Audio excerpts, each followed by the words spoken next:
Two words. Bus fight.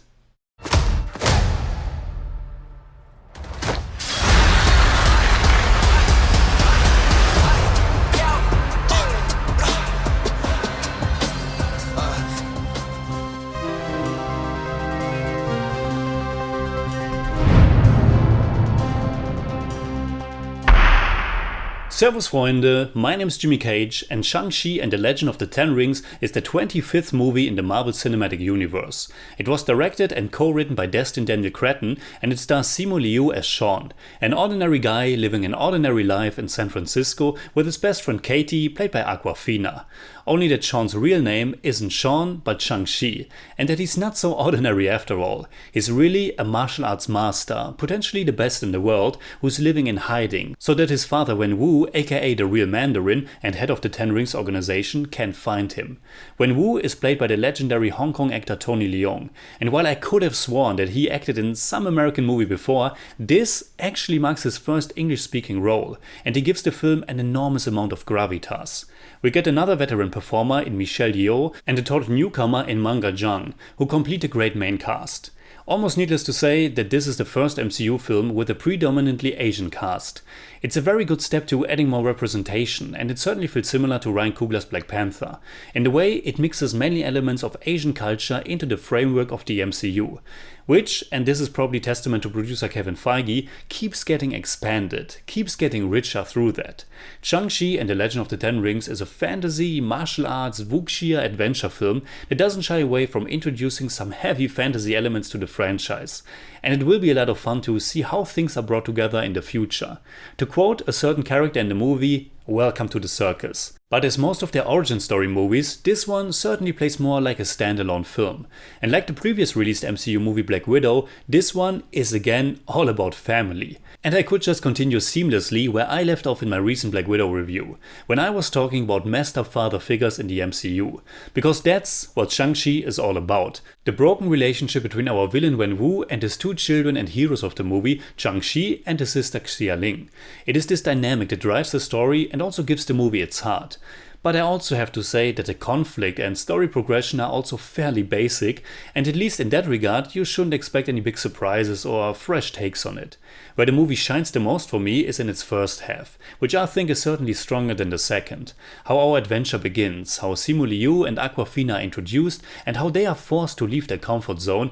It's really fun, and it also leads to the first big action scene of the film, which is hands down one of the best action scenes in the entire MCU. It's one of those moments where it's revealed that our protagonist is more than meets the eye. It's the scene in the bus, and it's just awesome. The fighting choreography is amazing, it's tangible, it's visceral, and you just feel the weight and force of all the punches and kicks. And there's just something about a fight scene in a moving vehicle that's also totally out of control. It must also be said that the score by Joel P. West has truly fantastic, rousing moments, especially in action scenes like the one in the bus. And Simu Liu is great in the role. He has the physicality and fighting skills, as well as the comedic chops and emotional range to make the other parts work as well. And Awkwafina is of course also fantastic as his sidekick, who is mostly there for the comedy, but who can also bring in the talents of her character, which are mostly spectacular driving skills. In the finale though, she takes on a role that I found a little bit hard to believe, but it was okay. But long before we get there, we get another fantastic action set piece along the wall of a skyscraper, and again, it's really well choreographed. There are several shots in the film that just look beautiful, where the camera lingers on, where the bodies in motion are beautifully surrounded and juxtaposed with the environment. But like so often with these MCU movies, overall it's still a mixed bag when it comes to the visuals. Obviously, it's a very CGI heavy movie, and creative, visually interesting shots are accompanied by the usual fair share of bland and flat looking moments.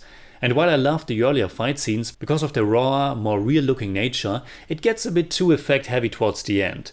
You can still see the fighting talent, and the movie never gets worse than just good, but in the first half I really thought that this might end up as one of my absolute favorites in the MCU. And in the end, I think it lands somewhere in the middle for me.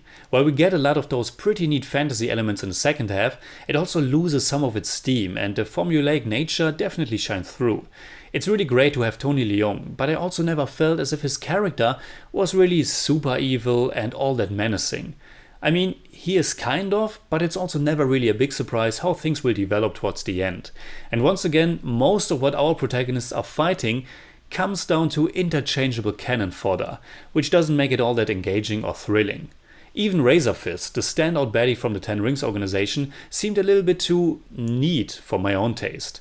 Overall, Shang-Chi and the Legend of the Ten Rings is still a lot of fun though, and you get pretty much the beloved MCU formula with its nice mix of humor, action, and of course the connective tissue. And in one special regard, it also felt quite similar to Black Panther. That movie kind of flipped the table, making the one white guy, Martin Freeman's Everett K. Ross, the comic relief. And this time, it's again one particular character who's mostly there for the humor, and of course I won't tell you who he is, but it was really funny. So in German I'd say, Shang-Chi and the Legend of the Ten Rings ist eine spaßige und natürlich äußerst willkommene Ergänzung zum MCU, mit einer fantastischen ersten Hälfte und einer etwas schwächeren zweiten, die sich ein wenig zu sehr in bekannten Mustern und CGI-dominanten Terrain bewegt. I give Shang-Chi and the Legend of the Ten Rings 7 out of 10. It's more like 7.4, but I don't do that. Who are you?